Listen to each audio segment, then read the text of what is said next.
Alright guys, I am hanging here with Eric Cortina in his shop. Well, one of them. You're about to see the other shop. Maybe not in its entirety, but what I want to do is I want to put one of his CNC Tuner brakes on the AI.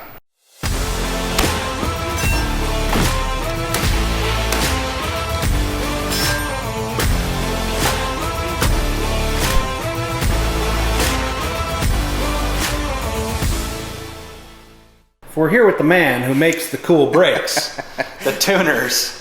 Why not take some factory ammo, throw one of his tuners on here, and see if we can test it for you guys. All right. So we have the stainless here, but you don't want stainless. You want black. Let's find a black one for you.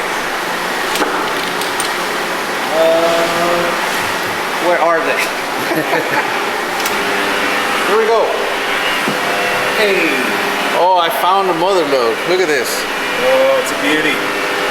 30 caliber, 5/8/24, I assume. Okay. This should look good on your let's do it. rifle. You shoot a rimfire? Yeah. I gotta show you this. If you have a rimfire rifle, these are my tapered CNC tuners. This is what we typically use on competition like F-class. But now, if you have a rimfire, which I know you do, so I'm gonna get you one of these for you to try. This is a 1/2-28 adapter. Okay? So you put it on your barrel, 1/2-28. You take one of my CNC tuners. Of course, you have these flats, so you can get it on there nice and tight.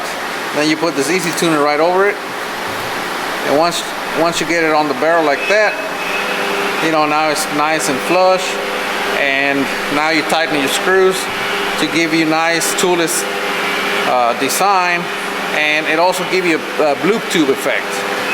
So it separates the air away from the bullet while it's in here, and whenever you get it really dirty, you take off the tuner. The tuner is never going to get dirty because it's protected by the bloop tube / adapter. Then you take this off, and then you clean this off, and then that's it. Put it back on the barrel, and back you go. So nice. Is your barrel stainless or black? Stainless. There you go. Beauty. Yeah. All right. So let's go put this brake on your barrel. Before we go, I need to check on the machine though. All right. So the machine is here making more parts. We have a bar feeder, so whenever the machine pulls the bar automatically, and whenever it needs more bar, the bar feeder will feed more bar to the machine. So technically this machine can run 24/7. It always feeds itself, fully automated. Nice.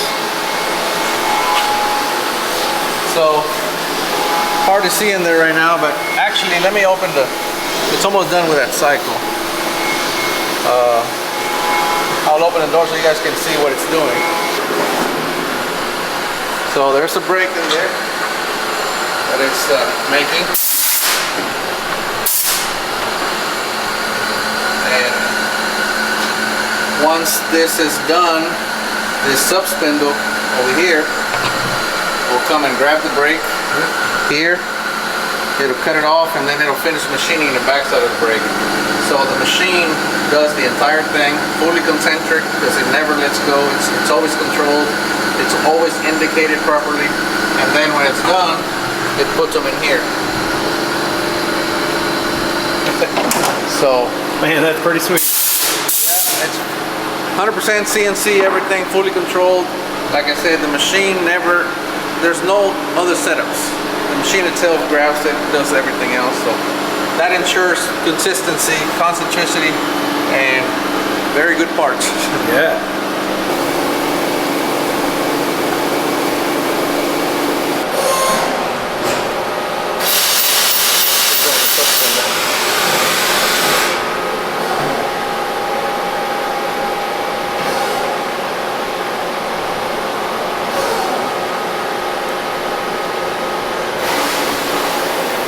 We don't have a wrench to fit under here, but it's got some flats here, but no big deal.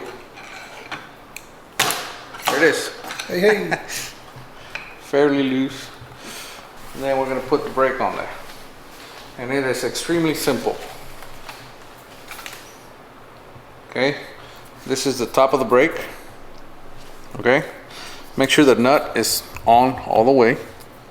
Not super tight, but just on all the way. Thread it on. Okay, so it did in time. Okay, so this is where that nut comes in handy. You back it off. Okay, now you back the nut off. You want this slightly off like this, because then we're going to tighten it. And let me get a wrench. We're going to use the flats to get it to time perfectly, and we're done. It's that easy. See, and when I tighten it, it went too far now. Yep. So all you have to do is back it off slightly more than you had it before. Advance the nut slightly more. A little more. That's perfect. Okay, you want to get it on here pretty good. And there it is. See how we have a gap right here? That's how it's supposed to be. That gap is what took up the slack in order, which allowed us to time the brake perfectly. Nice. That's it. It's on there. Look how sexy that looks. Yeah, it's good, man. And now the screws on here. See, these are too loose, so I need to tighten them. We need to make sure that they are on here tight enough to where the tuner doesn't turn like this. You want to have enough tension. What I tell people is you want enough tension almost like the power ring on your scope, to where you turn it, but when you let go, it stays put. That's how much tension you want. So let me get those screws snug on here, and I'll show you what I mean. Okay, so typically what I do is just get it to touch and then go half a turn more. Get it to touch, half a turn more. It's got 3 screws. And these are not set screws, these are tension screws. Get it to touch, half a turn more. Feels tight at first, but this is what I mean. And after you find your setting, you can actually give each screw about half an extra turn just to make sure it stays put. Okay, we're gonna leave it at 0 to start, and we'll go from there. Yeah. Anyway, so you were asking why 4 ports? Yeah. Multiple reasons. Okay. The main reason is I wanted one brake that could handle your typical PRS rifle or your big Magnum.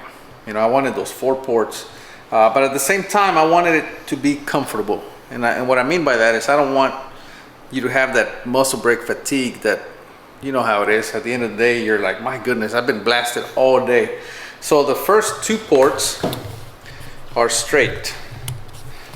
They are straight out like this. The second one is also straight, but at the same time it's 20 degrees. Okay, so it's a hybrid port. So these first 2 ports are going to shoot a curtain out like this, 90 degrees, but the 20 degrees starts from the second port as well. And of course you're going to start diverting your gases back, but you have this curtain of gas over here that's not going to allow it to go to you. So it ends up being a very efficient brake, very comfortable brake, and it doesn't get you tired at the end of the day. I get a lot of comments from my customers that say that this brake doesn't blast them all day like the other brake that they had, and they really like how efficient it is and how much it reduces the recoil. There's other things that I have in the brake to reduce recoil that I'm probably not going to get into at this point. But can't give away all the secrets. Trust me, it's a very efficient brake. And I just want you to experience it tomorrow, and you let me know what you think. If you look in the front, this is something that throws off a lot of my customers. It looks like a big hole. It's not. It's tapered in, 20 degrees included angle. That's at the angle at which gases, leave. When they try to expand outside the muzzle, they go at 20 degrees. So I did that. Whatever gas is still left in here, I want it to strip away, because the gas is going to go faster than the bullet. It's going to get here first. So when it gets here, I want those gases to get out of the way, so when the bullet catches up to it, which is going to be out here somewhere, that there's as much gas out of the way as possible for the bullet to go through. So all I'm saying is this brake alone without the tuner would increase, or I was gonna say increase your accuracy, but it would decrease or your precision. It would make your group smaller without the tuner. And of course the tuner allows you to fine tune those harmonics and really squeeze as much out of this barrel as possible. But yeah, that's what it is. That was my baby. It took me over a year to develop this brake, test it, and all kinds of stuff. But it wasn't until I was absolutely happy with it that I finally released it, and it's been good. We've been treated really well by the community, and I'm really excited about that. And now I want you to try it. Ready when you are. Okay.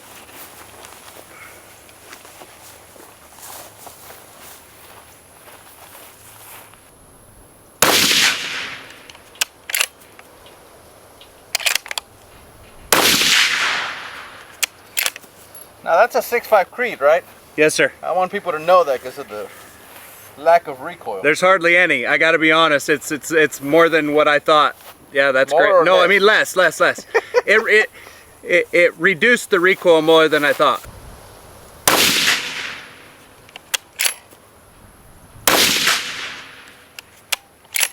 All right. How's it looking? My first group was right on my point of aim, and the rounds are touching. Okay. This second group, I have one that's right on my point of aim and one that's probably half a minute low. Okay, that's fine. It's moving.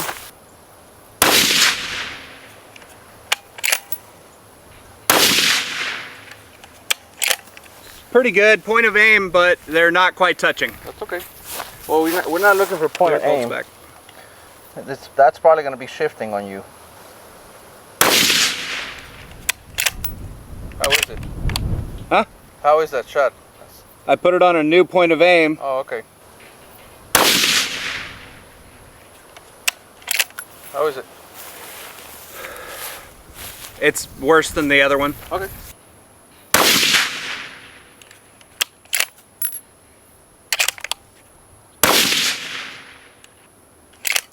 It's not bad. It's a little tighter than the last one.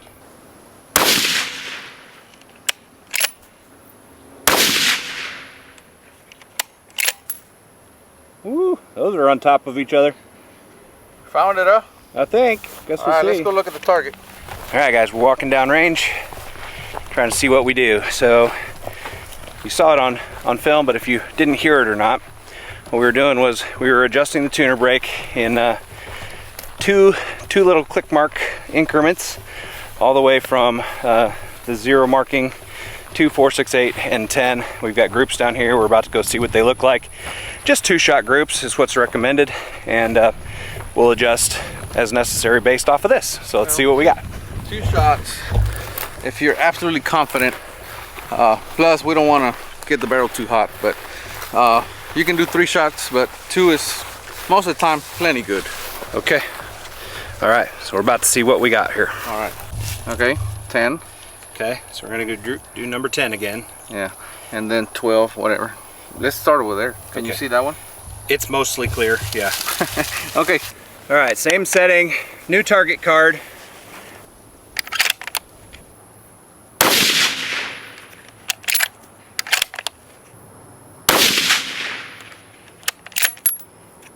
How was that? It's okay, still not the best.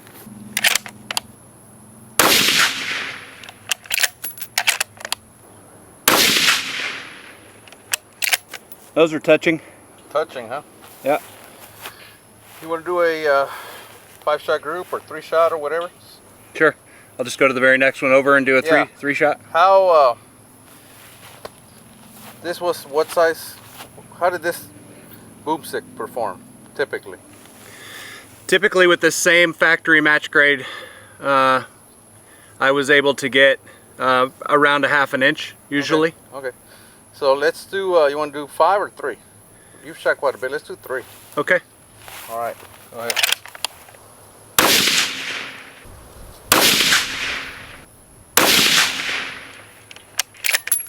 You get it? They're close. I mean, I can't tell exactly how close, but I can tell the first two were pretty close. all right. I don't know, guys. I mean, there are quite a few of these groups that are pretty close. Eric seems a little more confident with this setting for some reason. I haven't seen the two. You're the one who's looking at the groups.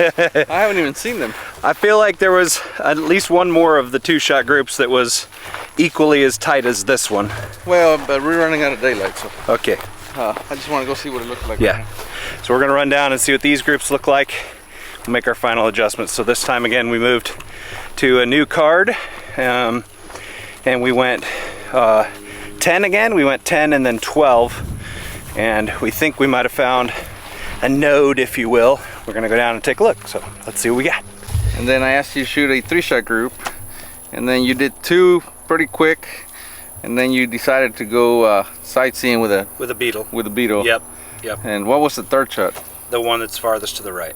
So this one out here. Yeah. So you're supposed to put it right there between the 2. I agree. And it might have went there.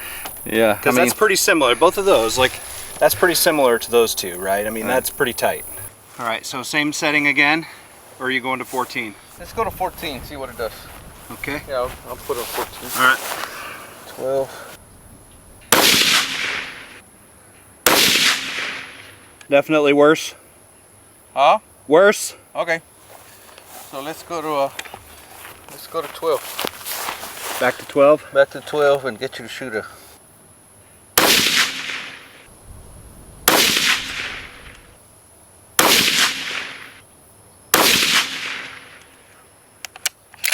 Back to touching. Did you pull the 3rd one? I did. Oh boy. Okay. You're gonna like that one. Yeah, they're definitely touching. They're definitely touching. It looks really good down there this time around, with the exception of one little guy, but we're not gonna worry about that little guy. Comment below with the movie that's quoted in. We're gonna go down and take a look at this. So yeah, they need to comment right meow. Right meow. Right meow. Eric, you were saying that, you know, it can take quite a bit of turning and cranking and figuring out.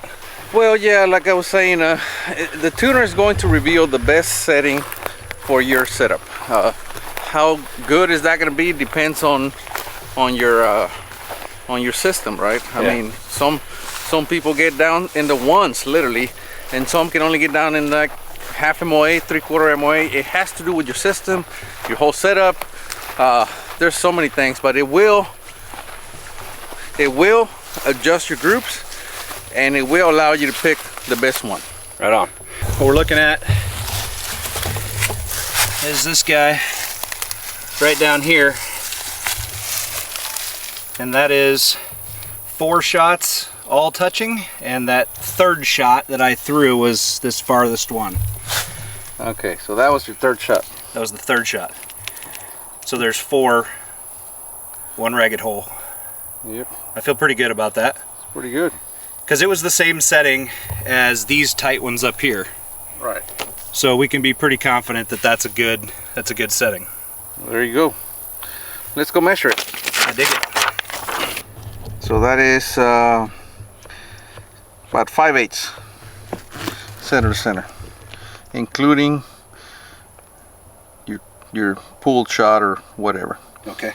If we omit that one, that I don't like to do, but if we do, then your center, it's about quarter MOA.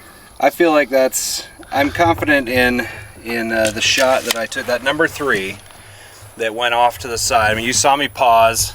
Yeah. I'm fairly certain that was me, just based on experience.